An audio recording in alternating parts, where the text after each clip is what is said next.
Hi, ladies and gentlemen. You are watching and listening to another edition of Sipping Off the Cuff. This is the St. Patrick's edition, the March edition. I'm Mike Morales here in gloomy Southern California. That gentleman out there is.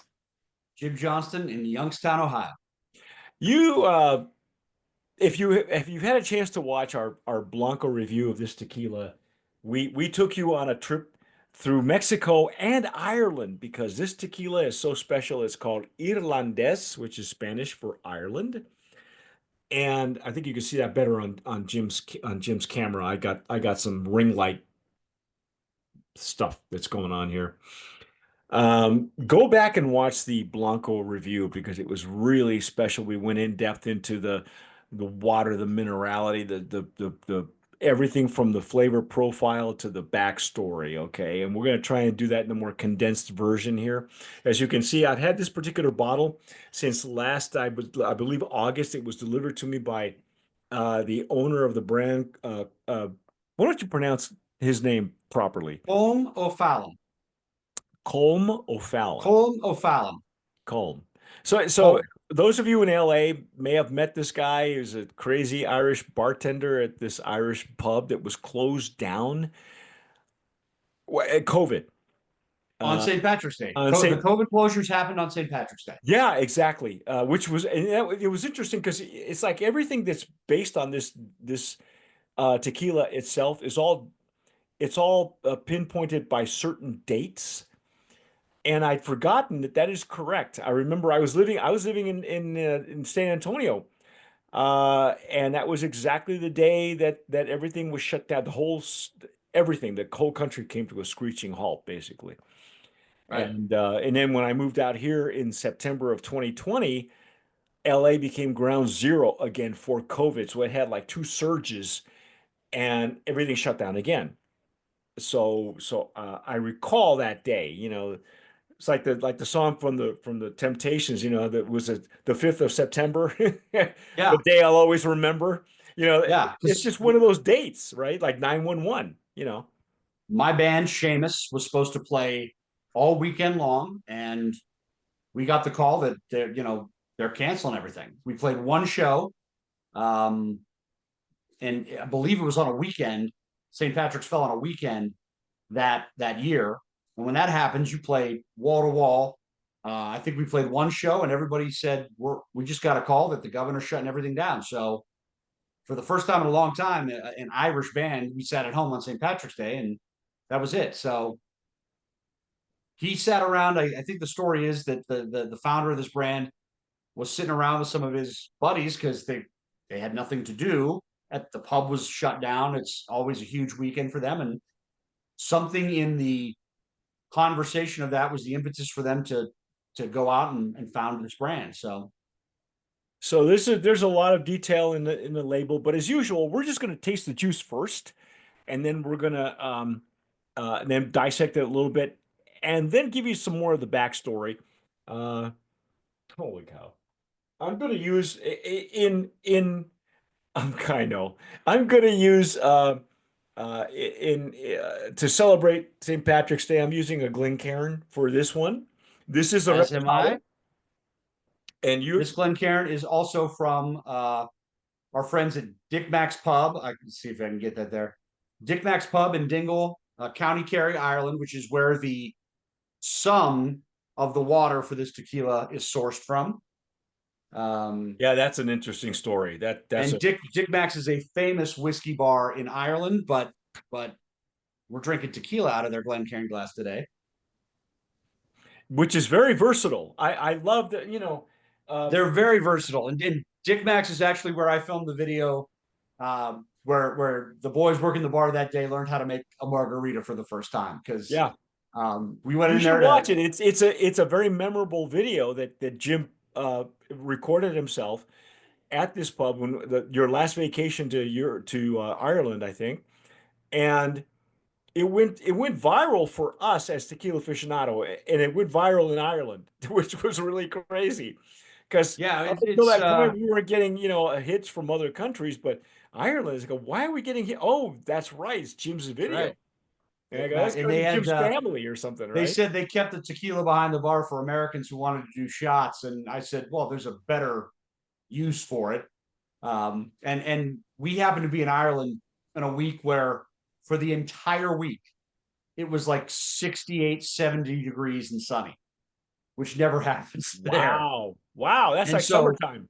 yeah, well, and I mean that is pristine weather for Ireland to not have rain or clouds or anything like that for that stretch of time. And we saw all these people out with backpacks and cameras, and they all looked exactly the same. And I said, "What? Who are all these people?" And my cousin said, "That's the tourism bureau. When the sun comes out like this, they go and they take all the pictures of the coastline and all these landmarks so that they get a little bit of sun and some natural light." And I said, "It's too nice outside. We're gonna have a margarita, guys." It's the Chamber of Commerce people. Yeah, it's the Irish Tourism Bureau. They're like, Yeah. "Look, there's natural light. Go get pictures." Okay, Oh, so if you haven't seen the Blanco review, go check it out. There's a distinct minerality. What are you getting on the nose? Because I haven't had any of this stuff since like maybe August. So it's been sitting on my living room floor for months, and we're finally getting back to it. And I popped the cork open, instant, instant barrel. I mean, oh, it came right up to me and greeted me. This is not a shy tequila, we discovered. it's not. For 80 proof, it's very bold. Aroma and flavor profile are both very bold. The Blanco, the aroma was clean. The baked agave was the dominant aroma. A little bit of minerality, some citrus, and some floral sweetness to it. This is a little bit tempered by that barrel. That baked agave's got a little bit of baked spice with it, and the citrus is a little bit less lime and a little bit more orange, kind of like it's transferred from the spicy lime to the sweet orange because that barrel's toned it down a little bit, but the minerality is still there. Yep. And I think the baked agave is this smells like marmalade. It smells like orange Yeah. marmalade with baked agave. It's And unbelievable. the orange again, and it's not even orange oil. It's like an orange blossom because Right. it's not, we're not, it's nothing fake in it. Okay. It's not an additive or anything like that. Oh, It's want not to even, spread this on my toast. yeah. I mean, it is jammy in that the citrus went from bright mineral lime to baked orange, sweet floral, and the agave's still there, but it just is a bold nose. And we're getting some now. They do say in the POS material that it is let's see, aged for over 2 months in American oak barrels. So I would very imagine, light yes, very lightly. reposado. These Yeah, these are probably in fact, we haven't even looked at legs and tears because we're so enamored by the aroma. But the legs and tears are a lot thicker than they were in the Blanco. The Blanco has some good body and structure, but now that the barrel has kissed it a little bit, it's got that nice, clingy, generous legs and tears. But it's still very light. This is like a straw or a hay color. I would. I mean, it's a light straw color. I would even say that this is. I mean, depending on where I hold it on the camera, you might not even be able to tell this isn't a Blanco. But if I give it some background, some color background, this is at best. It's like a very light tea color, green tea. Yeah, Yeah, there you go. I got a white napkin, so it's like, you know, But honestly, for as short a period of time as this was in the barrel changes this from the Blanco to this. It softens this aroma, and it definitely adds some complexity to that citrus and that sweetness. But the agave is still there. this is an old style distillery. It's the same distillery where El Mexicano comes from, the tequila, and that's the name of the distillery, which is they are direct descendants of the family that made Cazadores. For those of you who remember Cazadores when it was Cazadores and Abacardi, so it's they're agave growers as well. So they grow their own agave. They everything is sourced by them, and I'd say that the barrel just rounded out the edges because I will say Yeah, that Blanco will surprise you. It's got some punch to it. It's not shy. It's very aggressive, Now, kind of like the it, owner. it's bold in a very good way though, because all of the flavor that comes through is it's bright. It's elevated. That the I think that Blanco, the minerality and the pepper and the boldness of all that up front, you still get the agave, and it almost punches it up a little bit, so that it stays with you the whole time.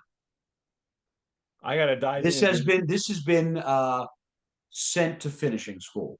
Yes, yeah. She puts her hair up. Correct. She can walk a We straight line. this has got just a touch more manners to it, I think. Oh my gosh. We're gonna get in trouble. All right, well, here we go. We're gonna dive in. Salud.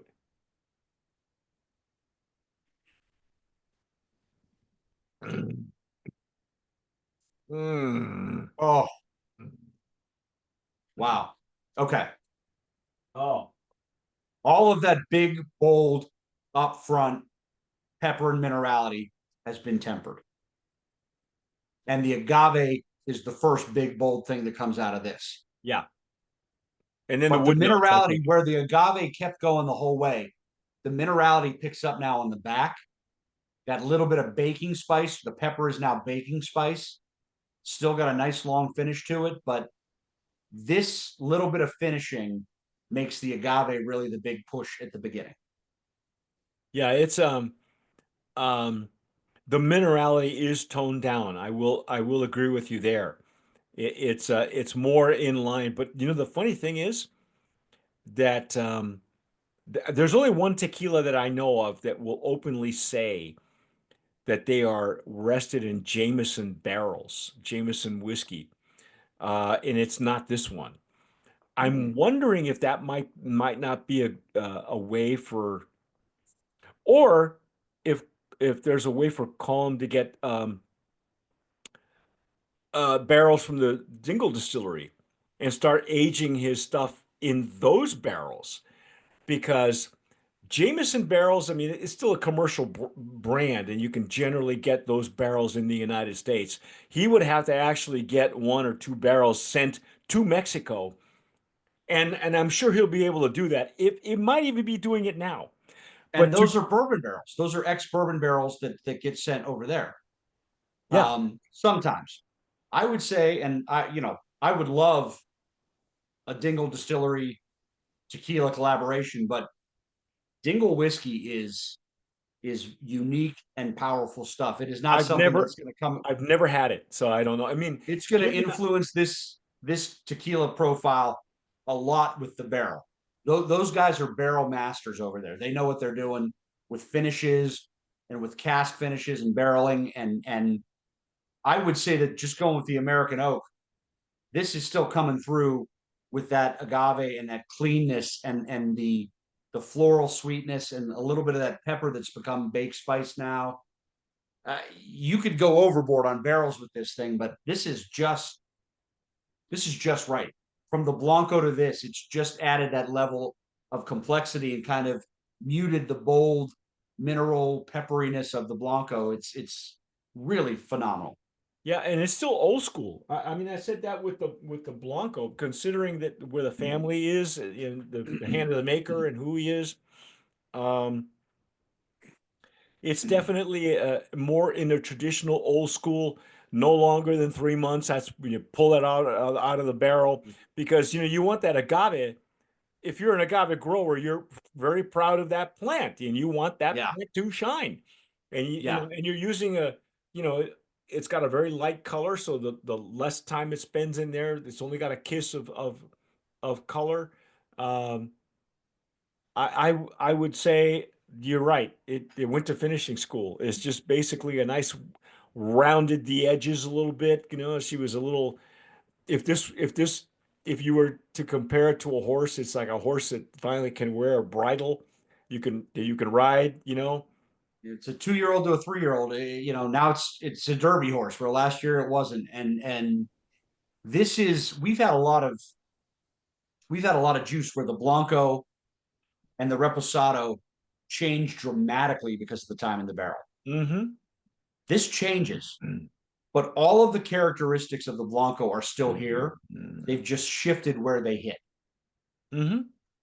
And they're some of them just get a little bit more muted against the other things that weren't as outstanding in the Blanco. That floral sweetness was just a little bit on the back on the Blanco, is now a little bit more up front. It stays with this a little bit longer. The agave is still there all the way through. That minerality and that pepper have become slightly less upfront, and the pepper's a little bit more baked spice now. But every element is still here. It's just been rounded out, and it kind of falls a little bit more across my whole palate. Mm-hmm. Yeah, it's definitely much more well-rounded. Right. If people who've had this and they found the Blanco a little too aggressive, they might prefer the Repo. Um, I'm impressed as hell. I think, should I use the paddle or no? Use it. Why not? Okay. It's got the old logo on it, but why not? Okay. We're trying something new here, folks. Brand of Promise nominee in Absolutely. in the Reposado category. It is outstanding. Absolutely. And And go ahead. watch the Blanco video, and we're gonna do an open bar hopefully with the brand founder here to learn the story of this tequila, why it's Irish, the water source in County Kerry, some of that gets blended in with the Mexican water from the Highlands there, but I'm really impressed, and this is the distiller. I'm really impressed with the way that the time in the barrel didn't do anything to kill the great parts of the Blanco. All it did was enhance the agave. Mm-hmm. It made the minerality, it's still there. It's still important to this, but it's not the first thing you get on that big, bold Blanco. Now this is kind of like, come find me a little bit.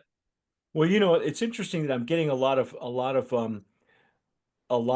uh, uh, residual flavor on my palate from the barrel that I think is coming from the minerality. It is now acting to coat the palate as That water will pull down, it will pull stuff out of the barrel really well but because it now it's clings to the wood. but now it's now but now it's becoming it's coating the palate like a mezcal would. Now you and I had illegal mezcal that was aged in a Scotch barrel. You recall that? And I remember being able to pull out the mezcal, but then you were pulling out the Scotch flavors, and the funny thing is this is beginning to react, and I think it's the water again. It's giving me a little hint of some Scotch or whiskey. There's a denseness at the bottom of the flavor profile that's now coating my palate, that's giving it Yep. this like it's not even invisible. You have to really Yeah. dissect it, but it's there, and it's coating my palate like a good mezcal does, but it's giving it a nice, I don't know, for lack of a better descriptor, whiskey or Scotch, well, Scotch, Scotch whiskey. Scotch and Scotch Irish whiskey. whiskey are both single malt. Right. So it's giving me the same um echoes, like I'm having deja vu when you and I did that, because you could still taste the Scotch in the illegal mezcal, even though mezcal is a lot more pronounced because of the way it's cooked. But I'm getting it, and I'm getting it at the bottom. It's like sticking to my palate. I'm going, what does that remind me of? What does that remind? Well, it was when you and I did that. When you and I had that one, that illegal mezcal that was aged in a Scotch barrel. I forget which Scotch it was too. Doers. Dewar's. And this water in both Scotland and Ireland is made for whiskey. It's made, the barrel matters so much because it spends way longer in the barrel than tequila does. But what happens is the mineral content, the organic compounds that water runs through, it's a little bit stickier. Stickier in the terms of when it goes into the barrel, it pulls a little bit more out of that wood and that char than water from other places in the world. It's just got a good ability to pull from the charred barrel and give the whiskey its real flavor and its color and its aroma. So they're not adding a lot of this Irish water to this. Uh, every batch gets about what, 20 liters. Something like 20 liters is what Colin told me, and we'll get when we have an open bar, I will find out exactly what the numbers are if he can Well, even that's tell all me. you need. That's all you need. I Yeah, mean, because you're blending it with water from Arandas, which is volcanic, right. from whatever the water source is that distillery gets, and you're getting the best. Literally, it's the best of both worlds. This is really Well, fantastic. and it's in an American oak ex bourbon barrel, right? Yeah, it's So American oak barrel. We don't know if it's bourbon or whiskey. right, It and could there's be. just a little bit of Irish water in there. But if all you need is one Irishman, we'll go find the whiskey. We'll go into the wood. We'll pull all the characteristics of that whiskey out of it. We'll get it into the juice however we need to. That little bit of Irish water is doing the work, and it's the minerality of it, and there's something about the water when if you're a Scotch fan or if you're an Irish whiskey fan, and even if you're a bourbon fan, because if you go to Woodford Reserve, that limestone water, Yeah. the minerality is what makes it get into the pores of that wood and pull out that char and pull out that flavor. So Mm. this is just kind of upping the level of what the just over 2 months did for this repo. It's phenomenal. It's amazing. Brand of Promise nominee in the Absolutely. Reposado category. We decided that we would not give it a separate category because you're using different water. We're gonna. It's got a great backstory. That the story goes that it is based on the San Patricios, which was a group of 200. It was a battalion of 200 Irishmen who fought in the Mexican Revolution, and uh, I guess were massacred. But Well, they pretty much got depleted defending the last place. I mean, they basically defended what was left there. It's the Mexican American War, because the San Patricios were originally American volunteers in the army, but yes, there was a very anti-Irish, anti-Catholic bias. They weren't allowed to go to mass, and if you're a young Irish lad from the middle 18th century and you don't go to mass, you're well, you're you're that would be no, that's 19th century, 1847. 1800s, Yeah, and yeah. if you're a young Irish lad that does not go to church regularly, the fear of the guilt and the fear of the eternal damnation of your soul is much more powerful than any loyalty to any army or place that gave you. And so they just crossed the Rio Grande to go to church, basically. See, just like they were Mexican to begin with, because all Latinos know what guilt and That's right. Catholicism We is all we about. identified with the guilt more from the Mexican side than Exactly we did right. from the American side, Yeah. So, because we are all afraid of our mothers. oh yeah, yeah. Well, So that's it. I don't know. God forbid we tell Mammy that we didn't go to church that week. Oh yeah. Okay. And oh, but it's a delicious tequila, and it's called Irlandes. I thought it was very interesting that everything on this label has some really interesting meaning to it. Yes, it does. Is that Gaelic also above the Shamrock? And it says Yes, Bas Agus Glora. Glora. death and glory. Okay, so That's the Blanco. This is the no, Repo. is this Death and Latin? glory. Is that Latin or is that Gaelic? It, I it think it's is. Latin. It's Gaelic. Really? So Glor. yes, I mean, and I mean there are Latin influences in Ireland just because of all of the um, British and Welsh and Roman. So St. Roman. Patrick was not Italian. So put those shirts away on St. Patrick's Day.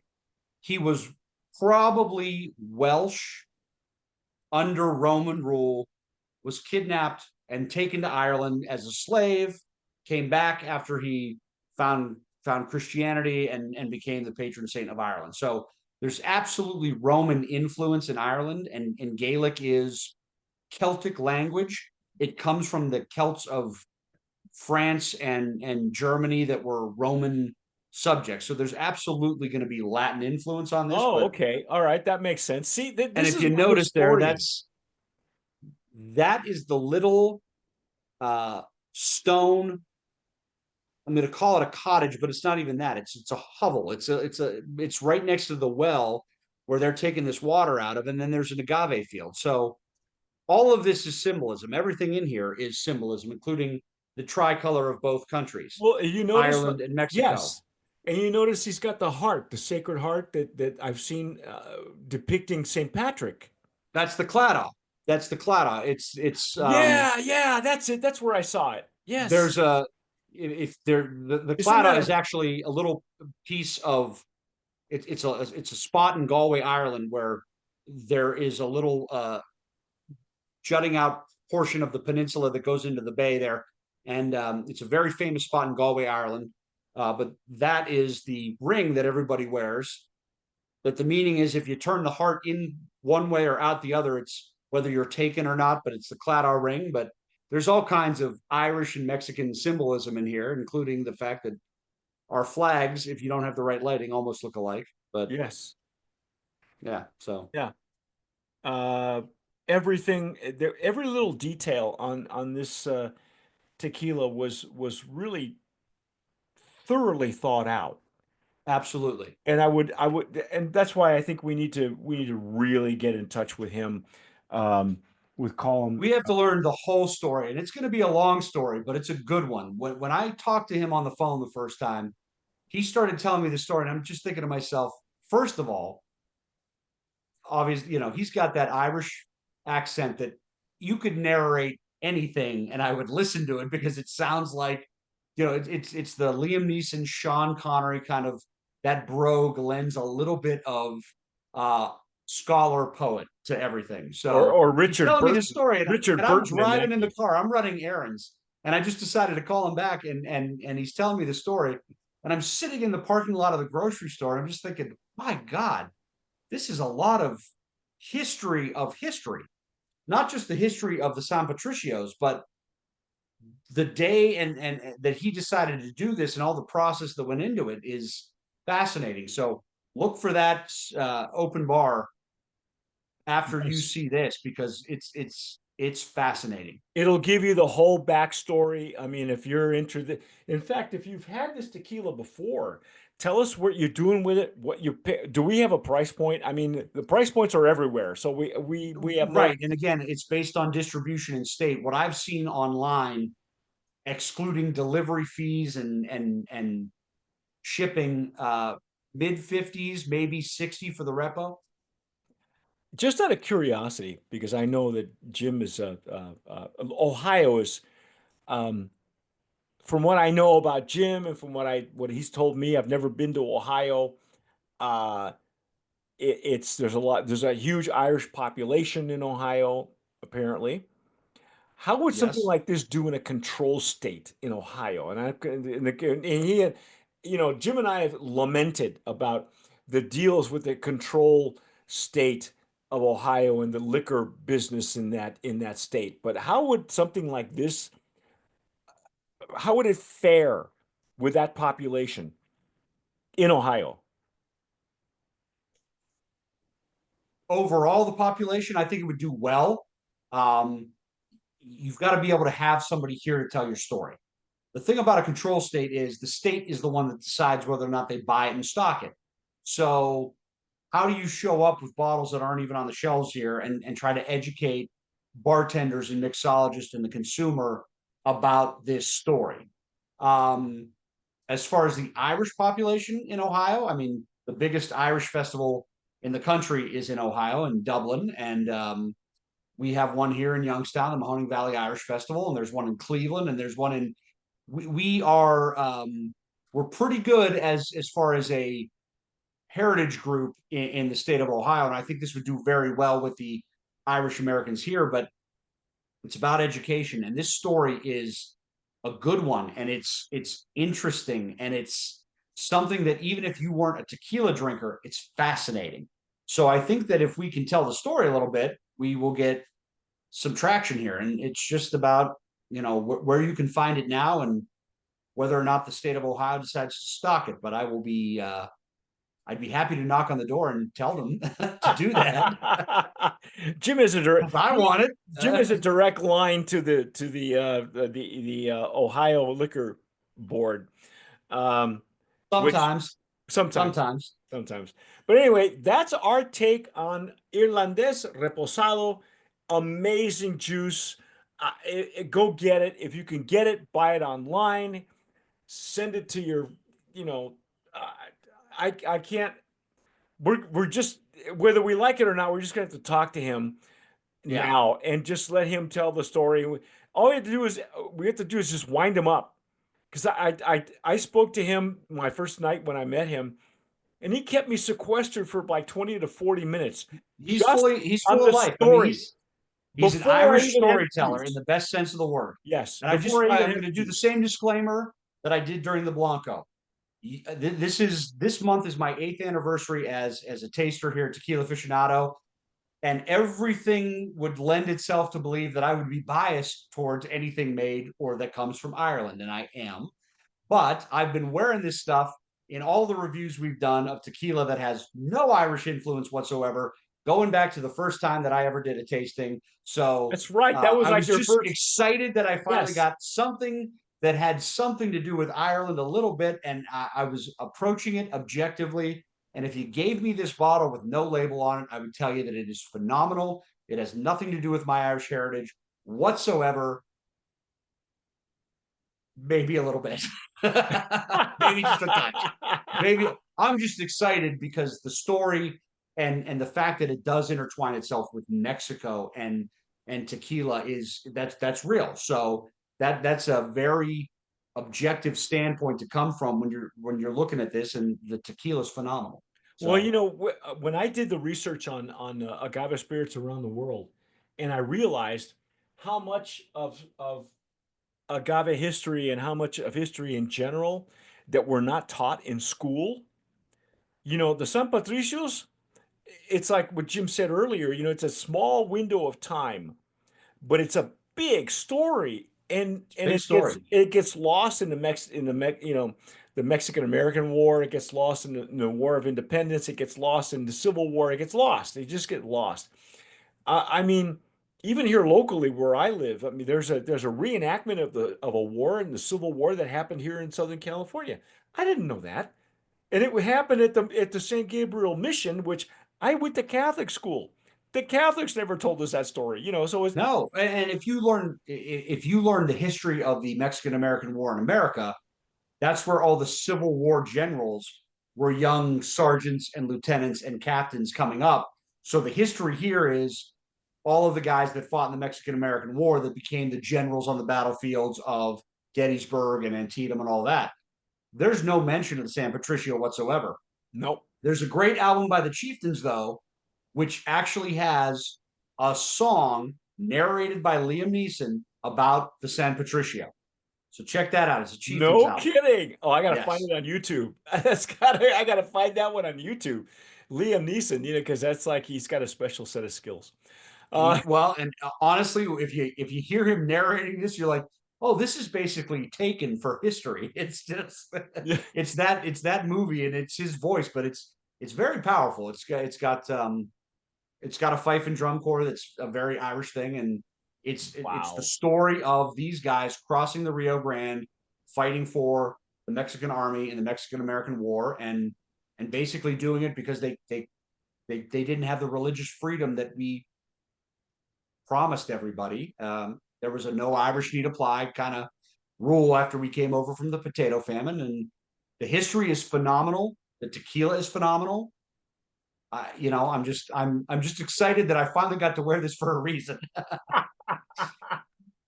Anyway, folks, that's our take. I'm Mike Morales here in Southern California. That gentleman out there is. Jim Johnston in Youngstown, Ohio, and representing County Kerry, Ireland. There you go. You've been watching and listening to Sipping Off the Cuff on Tequila Aficionado Media. This is our Irish edition.